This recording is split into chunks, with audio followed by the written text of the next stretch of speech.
Hello friends, मैं अनीता भास्कर आप सभी लोगों का अपने यूट्यूब चैनल पर स्वागत करती हूं और पॉलिटिकल साइंस में 20 क्वेश्चन कंप्लीट करेंगे और आशा करती हूं वीडियो आपको पसंद आएगी और पसंद आए तो लाइक शेयर कमेंट करिएगा प्लीज जरूर से। और अगर आप चैनल पे नए हैं तो चैनल को सब्सक्राइब करना बिल्कुल ना भूलें जिससे आपको नई वीडियो की नोटिफिकेशन मिलती रहे। अगर आप नए हैं चैनल पे तो आपको पहले की भी वीडियो जरूर पूरी देखनी चाहिए, तो प्ले में जाएंगे तो आपको पॉलिटिकल साइंस की जितनी भी वीडियो हैं सब आपको वहां पे मिल जाएंगी। तो चलिए शुरू करते हैं और फर्स्ट क्वेश्चन पे चलते हैं। और फर्स्ट क्वेश्चन है, नीचे दो कथन दिए गए हैं, एक को अभिकथन और दूसरे को कारण कहा गया है। तो अभिकथन पढ़ते हैं। अभिकथन है संस्थागत उपागम। संस्थागत उपागम से राजनीति के परिदृश्य का खाका तैयार करने में मदद मिल सकती है। तर्क क्या दिया गया है? तर्क है कि क्योंकि उस कार्यकलाप का उद्देश्य व्यक्तिगत स्वतंत्रता एवं सामूहिक समानता, ठीक है, स्वतंत्रता व्यक्तिगत लेकिन समानता जो इक्वलिटी है वो सामूहिक रूप से के प्रतिस्पर्धी मूल्य में सामंजस्य स्थापित करना है। ठीक है, राइट ऑप्शन क्या हो जाएगा? राइट ऑप्शन आपका हो जाएगा ऑप्शन ए। ठीक है, ए और आर दोनों सत्य हैं और इसकी सही व्याख्या भी ये करता है। देखिए संस्थागत उपागम, ठीक है, अप्रोच, संस्थागत अप्रोच। तो संस्थागत उपागम में संस्थाओं, जो संस्थाएं हैं और उसके द्वारा जो संपादित प्रकार होते हैं उन पर क्या किया जाता है? उन पर बल दिया जाता है, फोकस किया जाता है। और यहाँ संस्था का मतलब है कि व्यवहार के द्वारा स्थापित एक रूपता, व्यवहार के द्वारा स्थापित एक रूपता। ठीक है, इसे प्रक्रियात्मक उपागम भी कहा जाता है। इसे क्या कहा जाता है? प्रक्रियात्मक उपागम भी कहा जाता है।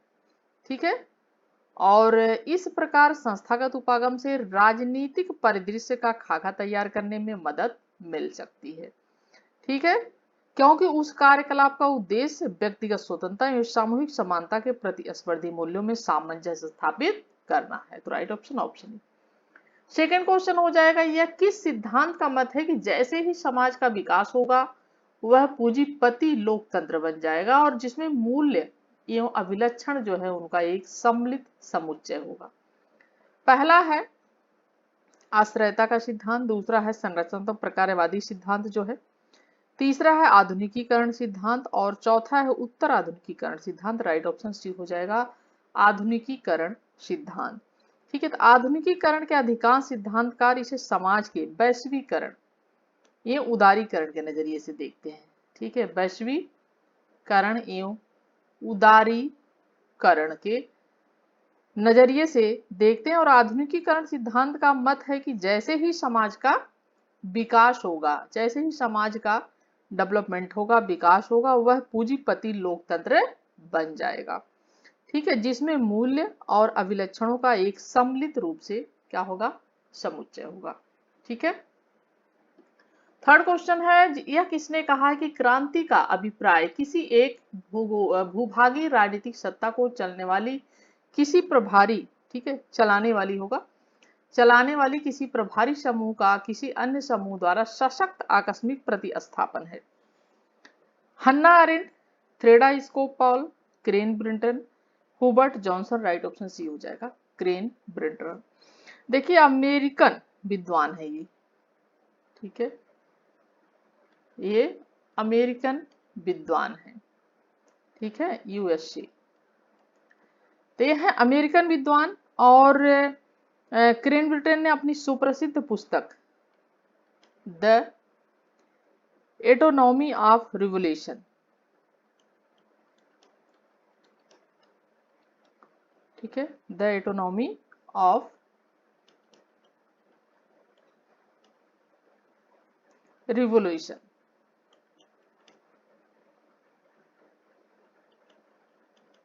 ठीक है, 1938 1938। तो इनकी पुस्तक सुप्रसिद्ध है किसकी? क्रेन की, क्रेन ब्रिंटन की। और इनकी पुस्तक है जिसका नाम है द एटोनॉमी ऑफ रिवोल्यूशन 1938 1938 में क्रांति के बारे में इन्होंने विधिवत रूप से इसका वर्णन किया है। ठीक है, इन्होंने विधिवत रूप से क्रांति का इसका वर्णन किया है और ब्रिटेन के अनुसार क्रांति का अभिप्राय या क्रांति का मतलब किसी एक भूभागी राजनीतिक सत्ता को चलाने वाले किसी प्रभारी समूह का किसी अन्य समूह द्वारा सशक्त, ठीक है, आकस्मिक रूप से, ठीक है, प्रतिस्थापन है। ठीक है, तो राइट ऑप्शन हो जाएगा ऑप्शन सी। नव संस्थावाद बल देता है, किस पर बल देता है? संस्थाओं पर न कि व्यक्तियों पर, संस्थाओं तथा व्यक्तियों दोनों के बीच संतुलन पर, ठीक है, राजनीति समूह सिद्धांत पर या राजनीति अर्थशास्त्र पर हावी रहता है। राइट जो आपका ऑप्शन हो जाएगा ऑप्शन ए हो जाएगा, राजनीतिक विचारों का निर्माण प्रक्रिया, ठीक है, नौ संस्थाओं पर न कि व्यक्तियों पर, ठीक है, संस्थाओं पर न कि व्यक्तियों पर, ठीक है। तो जहां संस्थावाद व्यक्ति और समाज कल्याण के लिए, शांति कायम रखने के लिए, ठीक है, व्यक्तियों पर विशेष बल देता है, वहीं नव संस्थावाद संस्थाओं पर अधिक क्या करता है? उस पर बल देता है। ठीक है, नव संस्थावाद किस पे बल देता है? संस्थाओं पर बल देता है। ठीक है, जो संस्थाएं हैं उस पर बल देता है, व्यक्तियों पर बल नहीं देता है। ठीक है, चलिए नेक्स्ट है राजनीतिक समाजीकरण का संबंध है राजनीतिक विचारों की निर्माण प्रक्रिया से, करियर की योजना बनाने के तथा राजनीतिक समाजीकरण से, दुर्खीम के सिद्धांतों पर विस्तार करने से या वेबर के सिद्धांतों का विस्तार करने से, और राइट ऑप्शन ये हो जाएगा राजनीतिक विचारों की निर्माण प्रक्रिया से। ठीक है, देखिए राजनीतिक समाजीकरण, ठीक है, राजनीतिक समाजीकरण वह प्रक्रिया है जिसके द्वारा राजनीतिक संस्कृतियों का अनुरक्षण और उसमें परिवर्तन किया जा सकता है। ठीक है, समाजीकरण के माध्यम से व्यक्तियों को राजनीतिक संस्कृतियों में शामिल किया जाता है, तभी राजनीतिक प्रत्ययों के प्रति उनके अभिविन्यास का निर्माण किया जाता है, और इस प्रकार राजनीतिक समाजीकरण का संबंध राजनीतिक निर्माण की प्रक्रिया से होता है। ठीक है, चलिए 6 क्वेश्चन है, जन भागीदारी संस्कृति संबंधित थी तत्कालीन साम्यवादी शासन से, फांसीवादी शासन से, उत्तर उपनिवेशवादी शासन से या गैर सैद्धांतिक तानाशाही से। राइट ऑप्शन ये हो जाएगा तत्कालीन साम्यवादी शासन से। ठीक है, तो जन भागीदारी संस्कृति तत्कालीन साम्यवादी शासन से संबंधित थी, और ये क्वेश्चन 2017 में यूजी नेट में आया हुआ है। ठीक है, और यह मूलतः 19वीं शताब्दी में प्रकाश में आई थी, और जन भागीदारी संस्कृति उपभोक्तावादी संस्कृति के विरोधास्वरूप उत्पन्न हुई थी। किसके? उपभोक्तावादी, ठीक है, सिद्धांत जो है उसके विपरीत या जो है विरोध स्वरूप उत्पन्न हुई, उसका विरोध करने के लिए। ठीक है, और अपोजिट उसके, और यह ऐसी संस्कृति की बात करते हैं जिसमें कोई व्यक्ति सिर्फ उपभोक्ता भर नहीं बल्कि सहभागी भी है। ठीक है, तो राइट ऑप्शन आपका क्या हो जाएगा? ई हो जाएगा। 7 क्वेश्चन है, निम्नलिखित में से किसने अभिजनवाद को एक आर्थिक उपागम प्रदान किया? पैरेटो, मोस्का, मिल्स, बर्नहम, और आपका राइट ऑप्शन जो हो जाएगा ऑप्शन डी बर्नहम। ठीक है, देखिए जेम्स बर्नहम ने अपनी चर्चित कृति, ठीक है, द मैनेजरियल रिवोल्यूशन,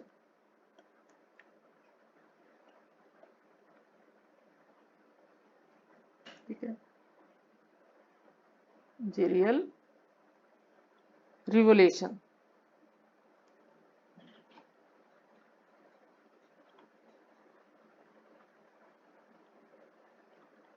तो द मैनेजरियल रिवोल्यूशन 1941 में अभिजनवाद को एक आर्थिक उपागम प्रदान किया है। बर्नहम बताने का प्रयास करते हैं कि किस प्रकार, ठीक है, किस प्रकार समाजवाद यानी सोशलिज्म जो है समाजवाद है उसकी स्थापना एकमात्र परिणाम, उसकी स्थापना का जो एकमात्र परिणाम यह हुआ है कि इन देशों में समस्त वास्तविक जो शक्तियां हैं वो एक अभिजन वर्ग के हाथों में केंद्रित हो गई हैं। बर्नहम बताते हैं।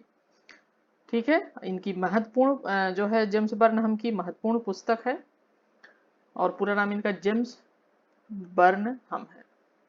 ठीक है, और इनकी महत्वपूर्ण पुस्तक है द मैनेजरियल रिवोल्यूशन 1941। 8 क्वेश्चन है, किसने शास्त्रीय परंपरा का उल्लेख एपिक थ्योरी के रूप में किया है?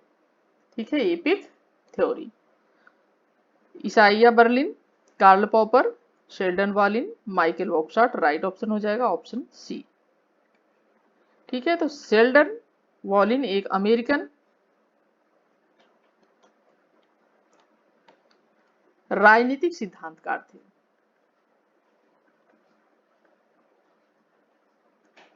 ठीक है, और तुलनात्मक जो राजनीति है उसके लेखक थे, राइटर थे।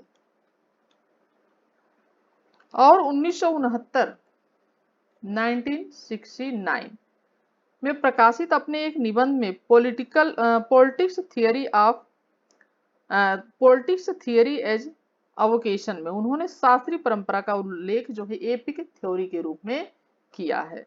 ठीक है, और राइट ऑप्शन हो जाएगा ऑप्शन सी आपका। 9 क्वेश्चन है, एसी फाइनर द्वारा वर्णित राजनीतिक संस्कृतियों के वर्गीकरण में निम्नांकित में से क्या सम्मिलित नहीं है? परिपक्व राजनीतिक संस्कृति, विकसित राजनीतिक संस्कृति, निम्न राजनीतिक संस्कृति, मध्यवर्गीय राजनीतिक संस्कृति। और राइट ऑप्शन डी हो जाएगा मध्यवर्गीय राजनीतिक संस्कृति।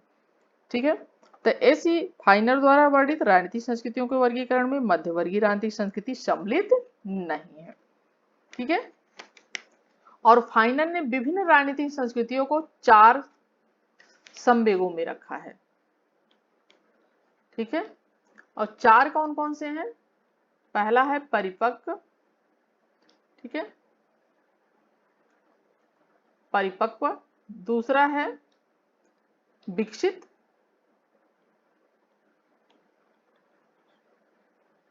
और तीसरा है आपका निम्न,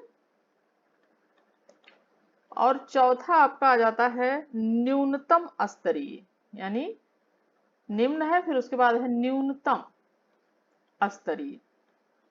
ठीक है, तो ये जो है इन्होंने संस्कृतियों को, विभिन्न राजनीतिक संस्कृतियों को क्या किया है? 4 संवेगों में रखा है, परिपक्व, विकसित, निम्न और न्यूनतम स्तरीय। 10 क्वेश्चन है, हंटिंगटन आधुनिकीकरण सिद्धांत का आलोचक है क्योंकि इस सिद्धांत में ध्यान नहीं रखा गया। किस बात का ध्यान नहीं रखा गया? पारंपरिक समाज में अनेक स्पर्धी मूल्य प्रणालियों तथा संस्कृतियों की उपस्थिति का, या आधार तथा अधिसंरचना या सुपरस्ट्रक्चर में अंतर का, नेतृत्व के प्रश्न का, या ठीक है, या आधुनिकीकरण करने वाले राष्ट्रों के अति विकसित स्वरूप का। राइट ऑप्शन ए हो जाएगा। ठीक है, तो सैमुअल पी हंटिंगटन ये कब से तक रहे? ये 1927 से 2008। ठीक है, एक अमेरिकी राजनीतिक वैज्ञानिक व सलाहकार थे। ठीक है, ये अमेरिकी राजनीतिक वैज्ञानिक और सलाहकार थे। ठीक है, और political order in changing societies. ठीक है, इनकी पुस्तक political order in changing societies. ठीक है, लिख लीजिए चाहे, political order in changing society 1968। ठीक है, 1968। और द क्लैश ऑफ सिविलाइजेशन। ठीक है, पिछली वीडियो आप देखेंगे तो मैंने इंग्लिश में भी ये सब लिख रखे हैं और बुक आप वो मिल जाएंगे नाम आपको। ठीक है, ये है the clash of civilisation of, ठीक है, सिविलाइजेशन। ये 1996 ये 1968 की ये पहली political order in changing society किसकी पुस्तक है? हंटिंगटन की। ठीक है, और द क्लैश ऑफ सिविलाइजेशन ये 1996 की है। इनकी प्रसिद्ध सुप्रसिद्ध कृतियां हैं इनकी। महत्वपूर्ण इनकी रचनाएं हैं। और हंटिंगटन आधुनिकीकरण सिद्धांत के आलोचक हैं। ठीक है, ये क्या है, आलोचक हैं, क्योंकि पारस्परिक समाज में अनेक स्पर्धी मूल्य प्रणालियों तथा संस्कृतियों को उपस्थिति का ध्यान जो है वो नहीं रखा गया है। ठीक है, तो राइट ऑप्शन ऑप्शन ए है। नेक्स्ट है, निम्नलिखित में से कौन सा एक लोकतांत्रिक राजनीतिक व्यवस्था के अंतर्गत आगतों और निर्गतों के बीच संबंधों का सूचक है? निष्कर्षात्मक क्षमता, नियामक क्षमता, वितरणात्मक क्षमता या अनुक्रियात्मक क्षमता। ये जो क्वेश्चन आया हुआ है 2019 यूजीसी नेट। ठीक है, यूजीसी नेट में भी आया हुआ है और असिस्टेंट प्रोफेसर हरियाणा में भी आया हुआ है ये क्वेश्चन। ठीक है, तो देखिए ये सैमुअल पी हंटिंगटन के बहुत सारे क्वेश्चन आए हुए हैं, तो बहुत इंपॉर्टेंट है ये, जरूर ध्यान दीजिएगा बुक्स पे भी और जो भी चीजें हैं। देखिए राइट ऑप्शन जो आपका है वो है डी, अनुक्रियात्मक क्षमता। ठीक है, तो एक लोकतांत्रिक राजनीतिक व्यवस्था के आगतों, ठीक है, यानी इनपुट, ठीक है, निर्गतों यानी आउटपुट। ठीक है, के बीच संबंधों का यानी बीच रिलेशन, संबंध का सूचक अनुक्रियात्मक क्षमता है। ठीक है, जो आपस में क्या होते हैं, एक दूसरे पर आश्रित होते हैं। ठीक है, एक दूसरे पर क्या होते हैं, आश्रित होते हैं। और राइट ऑप्शन आपका है ऑप्शन डी। डेविड स्टन के अनुसार, डेविड स्टन क्या कहते हैं कि राजनीतिक व्यवस्था का विश्लेषण आगत एवं निर्गत यानी इनपुट एंड आउटपुट, ठीक है, इनपुट एंड आउटपुट, आगत और निर्गत के माध्यम से किया गया है। और आगत यानी इनपुट स्टन के द्वारा समाज या पर्यावरण के से आने वाली मांग और समर्थन, वो क्या है, वो आगत है यानी इनपुट है, यानी समाज या सोशल मतलब समाज या पर्यावरण यानी इन्वायरमेंट, ठीक है, से आने वाली जो मांग है और जो समर्थन वो किस में आते हैं, वो आगत यानी इनपुट में। और निर्गत जो आउटपुट है, इसका मतलब होता है राजनीतिक व्यवस्था के निर्णय और कार्यों से। ठीक है, निर्णय जो है राजनीतिक व्यवस्था के और जो कार्य हैं वो इसका मतलब हो जाता है। ठीक है, और राइट ऑप्शन आपका हो जाएगा ऑप्शन डी। ठीक है, चलिए 12 क्वेश्चन है, निम्नलिखित निवेश कार्यों इनपुट फंक्शन के सही क्रम को चिन्हित कीजिए। राजनीतिक संप्रेषण, राजनीतिक सामाजिकरण और भर्ती, हित समुच्चयन, हित अभिव्यक्तिकरण। ठीक है, राइट ऑप्शन क्या हो जाएगा आपका, ऑप्शन बी हो जाएगा। पहले, दूसरा, चौथा, तीसरा और पहला। ठीक है, चलिए 13 क्वेश्चन, 13 क्वेश्चन है जो है, ठीक है, 13 क्वेश्चन है, राजनीतिक समाजीकरण के प्राथमिक अभिकर्ता हैं परिवार और स्कूल, समकक्ष समूह और सामाजिक वर्ग, परिवार और सामाजिक वर्ग, स्कूल और सामाजिक वर्ग। राइट ऑप्शन सी है परिवार और सामाजिक वर्ग। तो राजनीतिक समाजीकरण में परिवार, स्कूल, समाज आदि सबका योगदान पाया जाता है, लेकिन इसमें परिवार एवं समाज का प्राथमिक योगदान पाया जाता है। ठीक है, तो क्या पूछा है, प्राथमिक अभिकर्ता, परिवार और सामाजिक वर्ग। 14 क्वेश्चन है, नीचे दो सूचियां दी गई हैं, ये सूची फर्स्ट में प्रतिपादक जबकि सूची सेकंड में अवधारणाएं हैं। तो प्रतिपादक और अवधारणाएं देखते हैं और मिलान करते हैं। हंटिंगटन, आर्य डहल, केनिथ, फर्नांडो कार्डोसो, और इधर है संबंधित विकास निर्भरता, राजनीतिक अनुरूपता, अनुरूपण, राजनीतिक पतन, बहुतंत्र, लोकतंत्र। और मिलान करेंगे तो मिलान हो जाएगा हंटिंगटन यानी राजनीतिक पतन, आर.ए. डहल बहुतंत्रीय लोकतंत्र, केनिथ बाउंडिंग राजनीतिक अनुरूपण, और हर्नाडो एच कार्डोसो ये हो जाएगा संबंधित विकास निर्भरता। ठीक है, ए का क्या है, थर्ड है। ठीक है, और राइट ऑप्शन आपका जो होगा वो हो जाएगा बी। ए का थर्ड हो जाएगा, बी का 4, सी का सेकंड, डी का 1। चलिए 15 क्वेश्चन है, सूची फर्स्ट और सेकंड को सुमेल करना है। इसमें एक तरफ कृतियां हैं, एक तरफ लेखक हैं।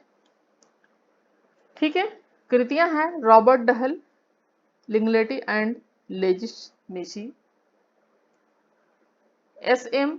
लिपसेट, इनकी है पोलियार्की, पार्टिसिपेशंस एंड अपोजिशन। इस्कामिट कार्ल की है पॉलिटिकल मैन, रोजर चार्टन है पॉलिटिकल रियलिटीज कंपैरेटिव गवर्नमेंट। ठीक है, हमें क्या करना है, इनमें मिलान करना है। तो रॉबर्ट डहल की हो जाएगी पोलार्की, पार्टिसिपेशंस एंड अपोजिशन, ये हो जाएगी रॉबर्ट डहल की। लिपसेट की क्या है, इनकी है पॉलिटिकल मैन। इस्कामिट कार्ल की क्या है, इनकी है लिंगलिटी एंड लेजिस्लेटिव, ये हो जाएगा फर्स्ट। और रोजर इनकी क्या है, इनकी हो जाएगी पॉलिटिकल रियलिटीज कंपैरेटिव गवर्नमेंट। ठीक है, और मिलान करेंगे तो राइट ऑप्शन आपका हो जाएगा, ए का 2 है, बी का 3 है, सी का 1 है, डी का 4 है, ऑप्शन ए हो जाएगा इसका आपका राइट। इंपॉर्टेंट क्वेश्चन है। चलिए, और 2018 में आया हुआ है वो क्वेश्चन। निम्नलिखित में से कौन सा युग में सुमेलित नहीं है। देखिए बहुत सारे क्वेश्चन आए हुए हैं जो कि आपको रट डालने हैं। ठीक है, पिछले सालों के आपके कम से कम 10 से 12 साल के जो क्वेश्चन पेपर आए उसे रट लेना है, बाकी न्यू तो जो है वो ही है। ठीक है, तो ये ध्यान रखें अगर आपको एग्जाम को क्रैक करना है। किसी भी एग्जाम की बात करें तो पिछले पेपर, प्रीवियस ईयर पेपर बहुत महत्वपूर्ण है, और मैंने प्ले लिस्ट पे जाएंगे तो आपको प्रीवियस ईयर पेपर मैंने कुछ कराए थे वो मिल भी जाएंगे आपको, प्ले लिस्ट में मिल जाएंगे आपको। चलिए 16 क्वेश्चन है। 16 क्वेश्चन निम्नलिखित में से कौन सा युग्म है जो सुमेलित नहीं है।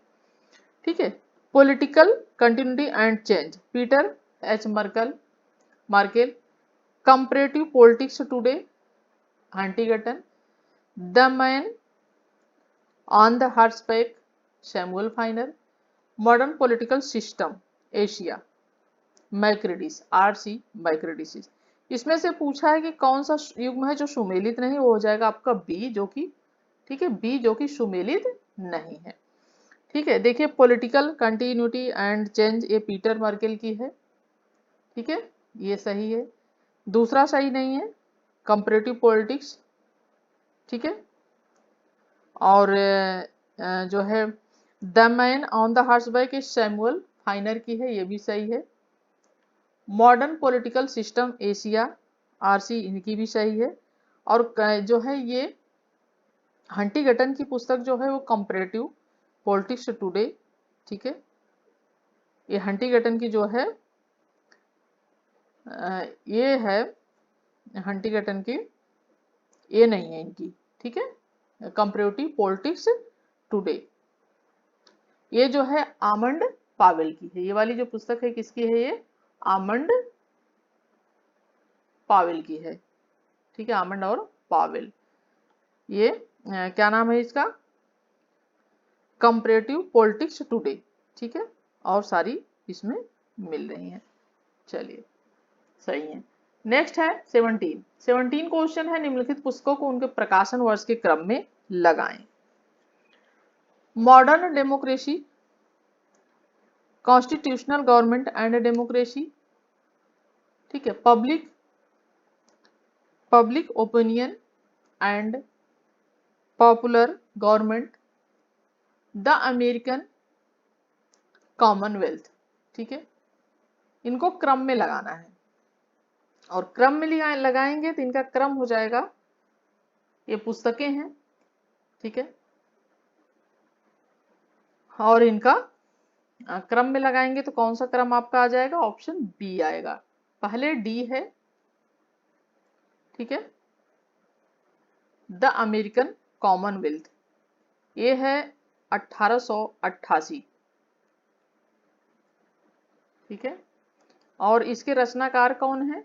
James Bryce. ठीक है, जेम्स ब्राइस। और public opinion and popular government, ठीक है, ये जो है वो पुस्तक है 1913 की। और लॉरेंस लाविल, इसके हैं लॉरेंस लाविल। ठीक है, याद रखें। उसके बाद है मॉडर्न डेमोक्रेसी, ये 1921 की है। और किसकी है? ये भी जेम्स ब्राइस की है। ठीक है, उसके बाद है कौन सी? कॉन्स्टिट्यूशनल गवर्नमेंट एंड डेमोक्रेसी, ए जो है 12 जनवरी 2015, ये बहुत समझ लीजिए जल्दी की है। और कार्ल जे फ्रेडरिक, ठीक है, ये वाली है जो ये 2015।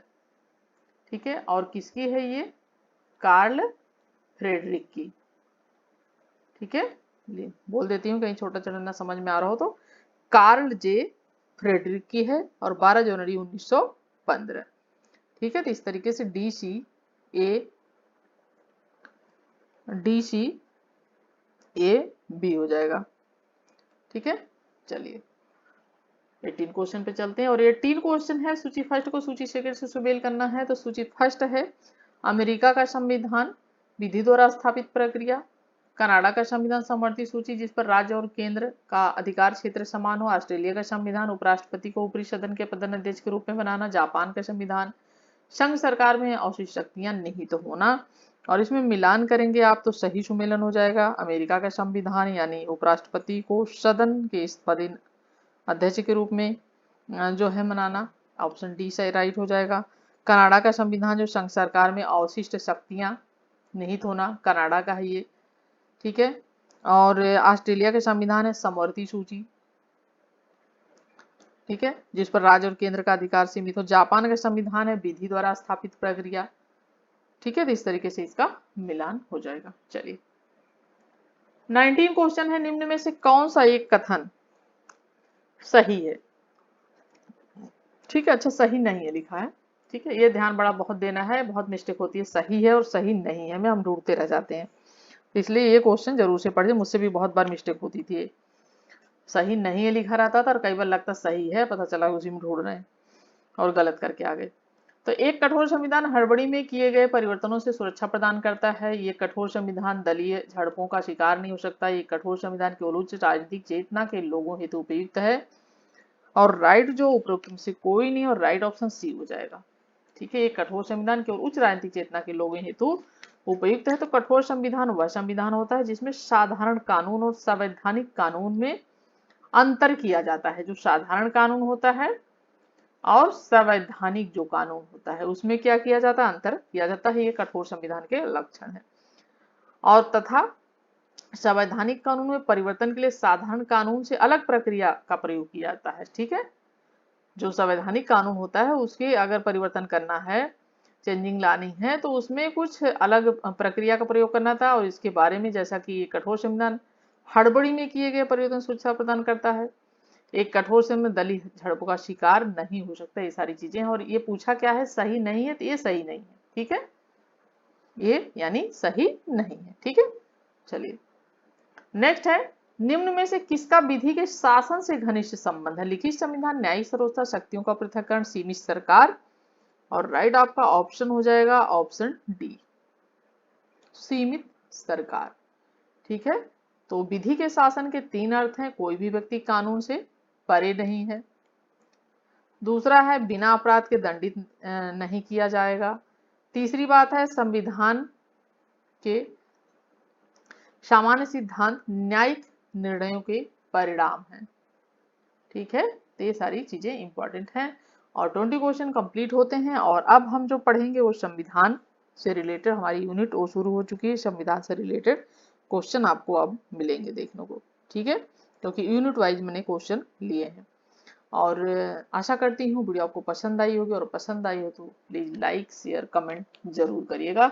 चैनल पे नए हो तो सब्सक्राइब करना बिल्कुल मत भूलिएगा। नेक्स्ट वीडियो में मिलती हूँ आप सभी से, और मेरी कोशिश है कि मैं डेली अपलोड वीडियो करूं, लेकिन इधर थोड़ा सा व्यस्तता की वजह से मैं अपलोड नहीं कर पा रही वीडियो, लेकिन जल्द मैं शुरू करती हूँ, कोशिश पूरी है मेरी।